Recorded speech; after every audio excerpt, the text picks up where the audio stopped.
दोस्तों shalom, praise the Lord. प्रभु आप सबको आशीष दे, अपने अनुग्रह अपने प्रेम से भर के रखे।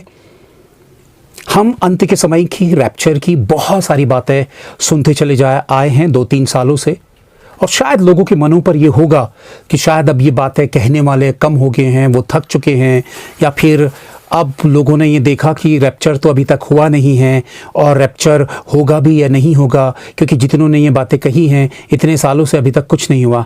देखिए, हमारी नज़रों में हर साल, हर एक मिनट, क्योंकि इंसान जो है वो धीरज नहीं रखता है। इंसान के भीतर धीरज की सबसे ज़्यादा कमी, और इंसान के गिरने की, तबाह होने की, मिटने की सबसे बड़ी वजह रही है उसका अधीरजवंत होना। यानी कि अगर आपके भीतर पेशेंस नहीं है तो विदाउट पेशेंस के आप अपनी ज़िंदगी में परमेश्वर और परमेश्वर का एक भी काम अपनी ज़िंदगी में होते हुए आप नहीं देख सकते हैं।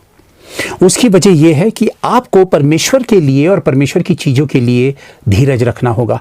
यीशु मसीह ने 30 साल तक धीरज रखा और 30 साल के बाद उसकी सेवा शुरू हुई। परमेश्वर की महान योजनाएं धीरज पर काम करती हैं।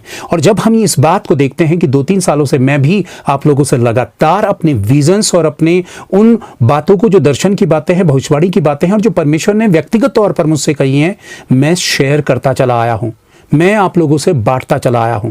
और मुझे इसमें कोई भी ना शर्म है, ना झिझक है, ना मेरे भीतर डर है इस बात को कहने में, क्योंकि मैं जानता हूं कि जब प्रभु मुझ पर प्रकट करता है इस अंत के समय की बातें, तो वाकई वो ज़्यादा से ज़्यादा लोगों को, अपने लोगों को सेव करना चाहता है, बचाना चाहता है। वो नहीं चाहता है कि एक भी मनुष्य तबाह हो, बर्बाद हो और शैतान के साथ नरक में जाए या उसकी ज़िंदगी तबाह हो। और परमेश्वर पहले से ही हमें वार्निंग देता है, परमेश्वर पहले से ही हमें आगाह करता है, और इस बात के लिए वो हमें चौकन्ना करता है कि सुन लो, समझ लो इस बात को, क्योंकि प्रभु का आना बहुत नजदीक है। दुनिया तबाही और बर्बादी और अपराध और गुनाह से भर चुकी है। अब कोई ऐसा कारण नहीं बचा कि परमेश्वर इस दुनिया को आगे को और चलाए। और वाकई रैप्चर की बात जो वचन कहता है, या भविष्यवाणी की बातें, इस दुनिया के तबाह होने की बातें जो वाकई वचन कहता है, वो इस अंत के दौर में आकर खत्म होती हैं और पूरी होती हैं। 2000 साल से कलीसिया और प्रभु के लोग जो हैं, जिन्होंने अपनी कुर्बानी दी और उन्होंने अपनी जिंदगी जी नहीं, वो दुख, कष्टों और बर्बादी और तकलीफों और दर्दों और बहुत ज्यादा यातनाओं का जीवन जीकर इस दुनिया से सताव सहते हुए इस दुनिया से चले गए, और अभी भी सताव है, और यह सताव की चरम सीमा आगे बढ़ेगी। वो दौर जब ऐसा अकाल जो इतिहास में कभी नहीं आया, वो अकाल का समय आ रहा है दोस्तों। वो अकाल का समय आ रहा है, वो भुखमरी का समय आ रहा है, वो तबाही का समय आ रहा है, वो भूकंप का समय आ रहा है, वो इस तरह से इस दुनिया में जलजले का समय आ रहा है, प्रकृति का, आकाश और पृथ्वी के हिलाए जाने का समय आ रहा है, आकाश में चिन्ह और पृथ्वी में चिन्ह का समय आ रहा है। और परमेश्वर पहले से ही अपने लोगों से कह रहा है कि मन फिराओ, मैं तुम्हें समय दे रहा हूं। और ये अगर अभी तक नहीं हो रहा है तो ये कोई मूवी नहीं है जो रिलीज होने वाली है। हम लोग बेसब्री से इंतजार कर रहे हैं कि कब ये मूवी, सुपर हिट मूवी है, ये रिलीज होगी और हम इस मूवी को देखेंगे और ये तो सुपर हिट मूवी हो जाएगी। ये कोई मूवी नहीं है जिसका हम मूवी की तरह वेट कर रहे हैं।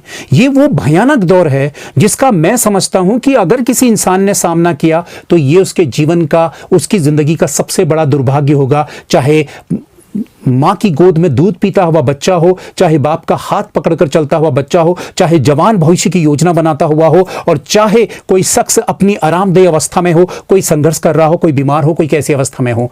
वो दौर, ये जो आने वाला दौर है, वो किसी पर रहम करने वाला दौर नहीं है दोस्तों। रहम जैसा शब्द इस दुनिया से हट जाएगा। प्रभु ने पहले ही कहा कि अंत के समय में प्रेम उठा लिया जाएगा जगत से, और जो ऑलरेडी हो चुका है, बचा कुचा हिस्सा जो आत्मिक लोगों पर जिंदा है, वहां पर भी संघर्ष चल रहा है दोस्तों। हम मसीहत के बीच में ही बहुत बड़ी तबाही और बर्बादी का आलम हम इस तौर पर देखते हैं कि मसीहत के नाम पर बहुत सारी चीज़ें इस दुनिया पे चल गई हैं, और भरमाने वाले कारणों ने लोगों को ऑलरेडी भरमा दिया है। भरमाया नहीं है, भरमाएंगे नहीं, बल्कि भरमा दिया है, और हजारों और लाखों की भीड़ उस दिशा की ओर को चल दी है जहां बड़े बड़े प्रमाण दिखाई देते हैं, लेकिन वास्तविक जीवन परिवर्तन नहीं है, जहां पर सोच और विचारों में परिवर्तन नहीं है, जहां पे पश्चाताप नहीं है, जहां पे गुनाहों की माफी नहीं है। तो वास्तव में परमेश्वर का वचन जो है वो परम सत्य है दोस्तों, और आपने मैंने उसी ओर को मुड़ना है, आपने मैंने उसी ओर को परमेश्वर के सामने हमने झुकना है। आप जीवन का सुकून ढूंढ रहे हैं, आप जीवन की शांति ढूंढ रहे हैं, आप जीवन का चैन ढूंढ रहे हैं। मैं आपको बताना चाहता हूं और मैं आपको इस बात के लिए चैलेंज देना चाहता हूं कि आप दुनिया के किसी भी हिस्से में जाइए और ढूंढिए जीवन का चैन और सुख। आप दुनिया हासिल करने के बाद भी उसे हासिल नहीं कर पाएंगे, लेकिन जैसे ही आप अपना दरवाजा बंद करके परमेश्वर के पैरों के पास बैठकर अपने आप को जीरो करेंगे, अपने आप को हम्बल करेंगे और अपने आप को सौंप देंगे, सेल्फिश मोटिव को किनारे हटाकर अपनी नौकरी, पैसा, बीबी, घर, परिवार, हेल्थ, ये तमाम दुनियादारी की चीजों को जब आप छोड़ देंगे और छोड़कर जब आप बिल्कुल समर्पित होंगे परमेश्वर के पैरों पर, तब एक पल ऐसा जहां पर आप ट्यून्ड होंगे मीडिएटर हॉली स्पिरिट के थ्रू परमेश्वर के साथ, तब आपका वो दौर शुरू होगा जहां पर आप परमेश्वर के सच्चे आनंद को, परमेश्वर की सच्ची शांति को अपने भीतर अनुभव करेंगे। जब आप ट्यून्ड होंगे हॉली स्पिरिट के साथ दोस्तों, वो घड़ी होगी आपके जीवन में परमेश्वर के, जैसे कहते हैं ना कि परम शांति, परम आनंद और परमेश्वर के साथ हो लेना, उस अलौकिक दुनिया का हिस्सा बन जाना। और इस जमीन में हमें उस अलौकिक दुनिया का हिस्सा बनने का हर दिन प्रयत्न करना है, हर दिन कोशिश करनी है।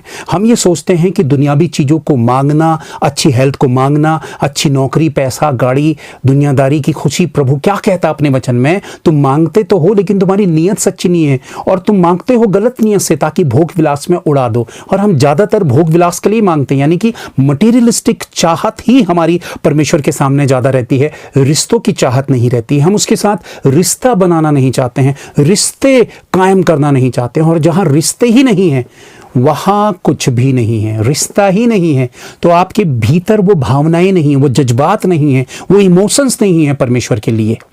इसलिए आपको उन चीज़ों की ओर को झुकना और मुड़ना जरूरी है। तो वचन क्या कहता है, फिर से मैं पढ़ता हूं, यजकेल 5 उसका 7 का 5, प्रभु यहोवा यूं कहता है, विपत्ति है, एक बड़ी विपत्ति है, देखो वह आती है, अंत आ गया है, सबका अंत आया है, वह तेरे विरुद्ध जागा है, देखो वह आता है। वह तेरे विरुद्ध जागा है, यानी कि परमेश्वर अपने लोगों से कह रहा है, यानी कि इजराइल से कह रहा है। और सबका अंत आ गया है, यानी कि सबका अंत आ गया है, और ये दौर शुरू हो गया है। हजारों सालों से परमेश्वर के लोग इस बात का इंतजार कर रहे हैं कि अंतिम दौर चल रहा है, ये अंतिम दौर चल रहा है। 2000 साल, यानी कि 2000 साल से परमेश्वर वेट कर रहा है, और इस अंतिम दौर की गिनती जो थी वो 2000 से शुरू हो चुकी है। और एक वचन और क्या कहता है इसी के आगे, जब हम देखते हैं 7 का 10, देखो उस दिन को देखो, वह आता है, चक्र घूम चुका, छड़ी फूल चुकी, अभिमान फूला है, उपद्रव बढ़ते बढ़ते दुष्टता का दंड बन गया, उनमें से कोई न बचेगा, और ना उनकी भीड़ भाड़, ना उनके धन में से कुछ रहेगा, और ना उनमें से किसी के लिए विलाप सुनाई पड़ेगा। समय आ गया, दिन निकट आ गया है, ना तो मोल लेने वाला आनंद करे और ना बेचने वाला शोक करे, क्योंकि उनकी सारी भीड़ पर को भड़क उठा है। यानी कि इस दुनियादारी में इंसान जो लेन देन, जो धन कमाना, बेचना, खाना पीना, दुनियादारी, चहल पहल, दौड़ भाग, ये सब का अंत, ये सब कुछ ऐसा ही चल रहा होगा, और अचानक संभलने का मौका ही नहीं मिलेगा दोस्तों। क्यों?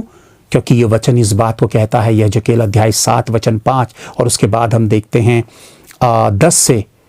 तो ये वचन इस बात को प्रमाणित करता है दोस्तों कि समय आ गया, दिन निकट आ गया है, और उस दिन के जो दौर जो शुरू होने वाला है, उस दिन के उस घड़ी, उस पल से कोई बच नहीं पाएगा, कोई संभल नहीं पाएगा। वचन इस बात का संकेत दे रहा है।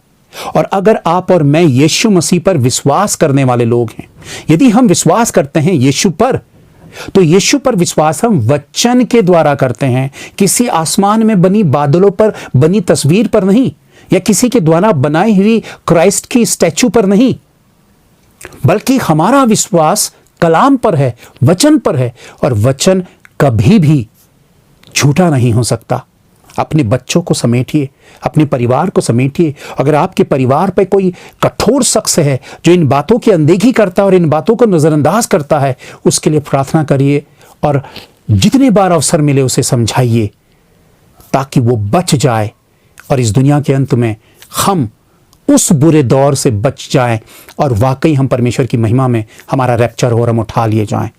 वचन हमें प्रमाणित कर रहा है और दुनिया खुल्लम खुल्ला इस बात का प्रमाण दे रही है कि वाकई यीशु मसीह का किसी भी घड़ी हमारा रैप्चर और इस अंत का भयानक दौर शुरू हो जाएगा। आने वाले समय पे मैं प्रकाशित वाक्य पे जो भविष्यवाणियां की गई हैं कि किस तरह से अंत के समय में तबाही शुरू होगी, वो तबाही कैसी होगी, उसका मंजर कैसा होगा, प्रिय दोस्तों मैं उस विषय को आप लोगों के सामने लेकर आऊंगा। प्रभु आप सबको आशीष दे। तब तक के लिए अपने अनुग्रह अपने प्रेम पे बना के रखे। Thank you. Praise the Lord.